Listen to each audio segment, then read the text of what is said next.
Hello Ketchum சாருங்களா பேசுறது? ஏன் சொல்லுங்க சார் நான் தான் பீட்டர் பேசுறேன். பீட்டர் சொல்லுப்பா. சார் இது என்ன சார் இப்பதான் லீவ் விட்ட மாதிரி அதுக்குள்ள பள்ளிக்கூடம் ஆரம்பிச்சு எனக்கு ஒரே ஃபீலிங்கா வருது. என்னப்பா எப்போ மே மாசம் லீவ் விட்டா ஜூன் மாசம் பள்ளிக்கூடம் ஆரம்பிக்குதானே வழக்கம்? சார் மே மாசம் எங்க அப்பா வேற வெட்ட வேலைக்கு கூட்டிட்டு போயிட்டாரு. இன்னொரு மாசம் லீவ் விடுங்க, நாங்க விளையாண்டு வர்றேன். குச்சி எடுத்துட்டு வந்தா குண்டி பழுத்து பெரும் பாத்துக்க மரியாதை பள்ளிக்கூடம் வந்து சார். அது தெரியாம சொல்லிட்டு மன்னிச்சுங்க. அப்புறம் இன்னொரு முக்கியமான ஒரு விஷயம் நான் பேசணும். என்னடா? நம்ம பள்ளிக்கூடத்துல அராஜகம் ரொம்ப அதிகமா இருக்கு. இருக்கிறது ஒரே ஒரு பிடி இருந்தேன், அதையும் வந்து என்ன சொல்றது டீச்சர் வாத்தியாருக்கு போற அது பிடி பட்டு ஆரம்பிச்சுக்கிறாங்க. நான் வன்மையா கண்டிக்கிறேன். இது மேலும் தொடர்ந்துச்சுன்னா அது போராட்டம் பண்ற மாதிரி இருக்கும். சரி தம்பி, ஏன் இது பெருசு பண்ணிக்கிட்டு? இதுக்கப்புறம் அந்த மாதிரி தவறு நடக்காதியா? அப்புறம் இன்னொரு முக்கியமான விஷயம் வேற.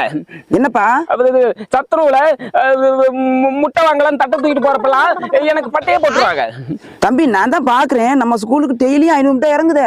இறங்குறது 500 முட்டை, ஆனா அவுச்சு தர்றது 50 முட்டை தானே. மீதி 450 எங்க போகும் தெரியுமா? ஆமா, எங்க போகுது? எல்லாம் வீட்டுக்கு அவுட்டிங் போகுதான். தம்பி என்னப்பா சார் இது ஹோட்டல் கிடைக்கும் எல்லாம் மல்லிகை கிடைக்கும் போகுது. அது என்னன்னு பாருங்க. சரிப்பா இதுக்கப்புறம் தவறெல்லாம் நடக்காதுப்பா. சரி சார், இன்னைக்கு ஒரு நாள் நான் லீவ் போடுறேன். இன்னைக்கு எதுக்கு லீவு? எங்க தாத்தா இறந்து போயிட்டாரு. டேய் போன வருஷம் தான் தாத்தா செத்துட்டாரு, லீவ் போட்ட? சார் இது செத்தது என்னமோ உண்மைதான் போன வருஷம். ஆனா இது எரிக்கும் போது சூடு தாங்காம எந்திரிச்சு வந்துட்டாரு. ஆனா இப்ப செத்து போயிட்டாரு மறுபடியும். டேய் நீ ஏதோ திணிச்சா புழுற மாதிரி இருக்கு.